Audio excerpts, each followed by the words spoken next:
Всем привет, друзья! С вами Александр Лазарев и Дикая жизнь. И в этом выпуске мы поговорим опять о кострах. Костров бывает великое множество и для освещения, и для обогрева, для приготовления пищи и так далее. Но прямо отдельную категорию можно вынести – это костры зимние. Дело в том, что не всякий костер вы можете развести на снегу, потому что снег будет топиться под этим костром, и все угли окажутся в гигантской яме. Так что можно, конечно, зимой в снегу докопаться до земли, но не всегда это возможно. У вас может не быть на это времени, у вас может не быть лопаты или какого-то другого приспособления для копания снега. И кроме того, снега может быть просто чертовски много. Например, в горах не редкость, когда слой снега бывает 2 метра или больше. Ну понятно, что такую толщу снега просто не выкопаешь. Зимой нужны те костры, которые не проваливаются у вас в снег. Например, которые горят в воздухе. Да, даже такое бывает. Идею сегодняшнего костра я давным-давно увидел на канале Лесные, и сейчас вот хочу показать ее вам. Итак, поехали. Первым делом мне понадобится 4 жерди, из которых я сделаю опору для костра. Конечно же, для костра обычно дрова берутся максимально сухие, чтобы они лучше горели. Но здесь функция у опоры не сгореть, а максимально долго сохраняться как раз для того, чтобы костер оставался наверху, не проваливался в снег. И поэтому, если я смогу найти сейчас ветровальные какие-то деревяшки, максимально сырые, то они прослужат мне дольше. Пойду искать.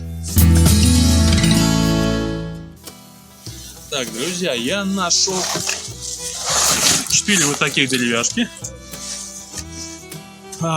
Вот, сырых деревяшек я сейчас не нашел. В этом лесу довольно много сухого дуба.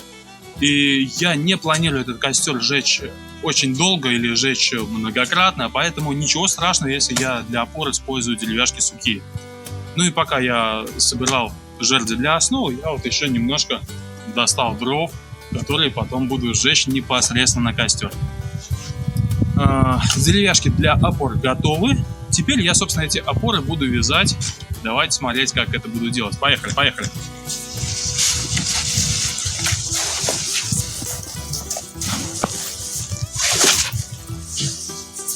Так. Из вот этих деревяшек мне нужно будет сделать нечто вроде козлов. Для этого я деревяшки сначала втыкаю в ряд перед собой на небольшом расстоянии друг от друга.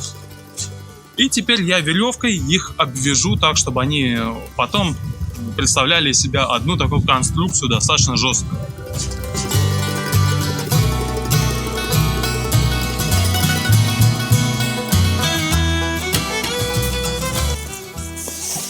Накидываю веревку на жердины довольно так свободно. То есть нужно, чтобы у меня между жердями было определенное расстояние.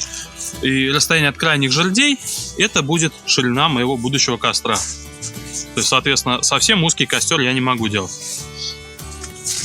И потом мне нужно будет между жердями шнуром несколько раз перехватить.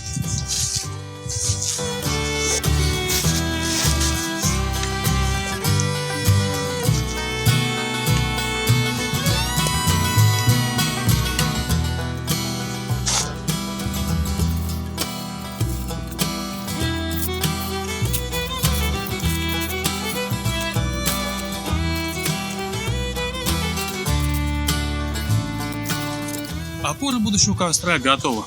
По своей сути это такие импровизированные козлы. Сейчас я их поставлю, разведу нижние концы и буду складывать на них дрова, которые потом подожгу, которые будут костром.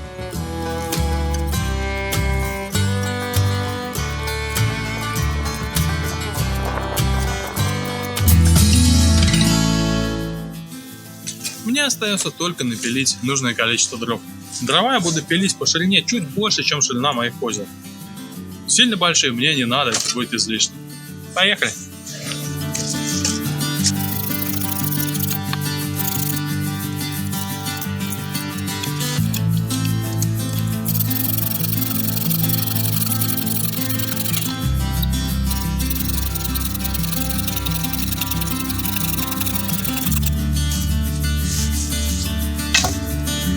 Костер готов, друзья. Есть нюанс. в самый низ, вот этот вилки V-образный, я вставляю наиболее крупные дрова. Я сегодня здесь не планирую оставаться надолго, не планирую долго жечь костер, поэтому у меня максимальный диаметр дров около 7 сантиметров. Но если бы я планировал, например, встать здесь на дневку, я мог бы найти вот такие дубовые поленья и положить их. Это нужно в том числе для того, чтобы самые вот эти крупные поленья, которые находятся внизу, не давали углям проваливаться вниз и пережигать веревку. В идеале эти нижние поленья должны быть максимально прямыми, без сучков, чтобы между ними не оставалось щелей, которые дали бы углям просочиться вниз. Наверх я кладу дрова потоньше, и на самый верх я сложу мелочевку для растопки, ну, как для самого обычного костра. И, собственно, сейчас я буду костер разжигать.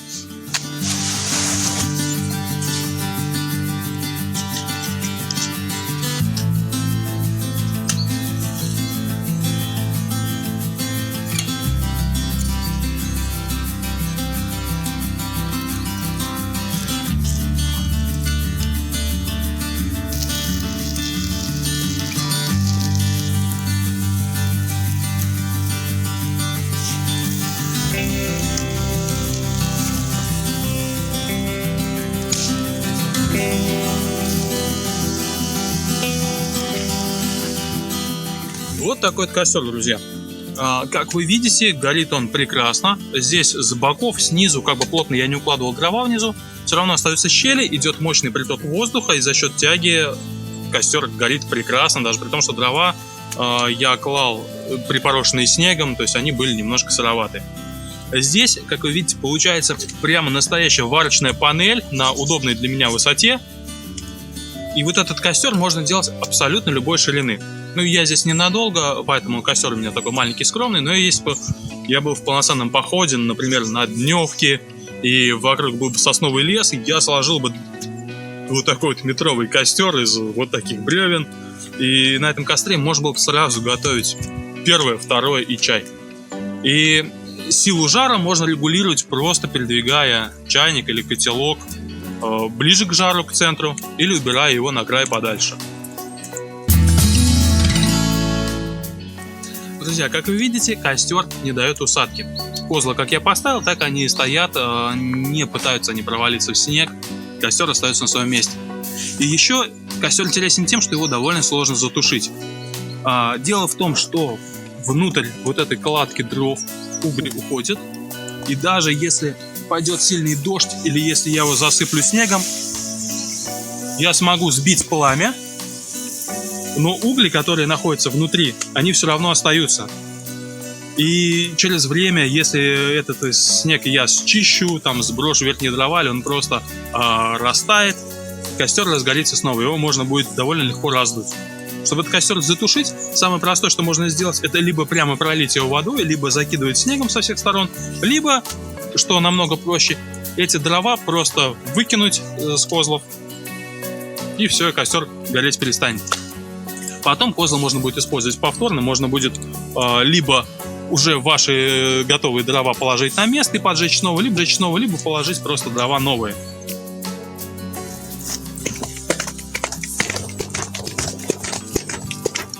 Немножко помахал пенкой, и пламя снова разгорается. Угли внутри остаются, угли горячие.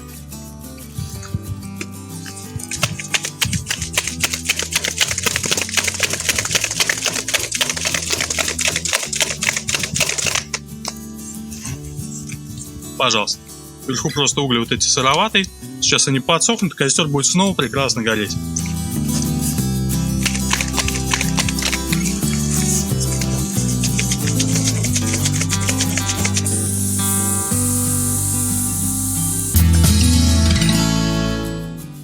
Вот такие дела, друзья, вот такой костер. Конечно же, это не панацея, но идея достаточно интересная, работоспособная, и у этого костра, безусловно, есть своя ниша, где он может очень сильно пригодиться и выручиться. Да, конечно, его не надо оставлять без присмотра и следить, чтобы не пригорели опоры и не оплавилась вот эта веревка, чтобы он не развалился. А на сегодня все, друзья. С вами была Дикая Жизнь. Если вы не знали про такой вид костра и вы узнали про него впервые, вам понравилась эта идея, ставьте лайк, подписывайтесь на канал, потому что у нас на канале еще очень много интересных идей. И смотрите нас. А на сегодня все. До новых встреч, друзья.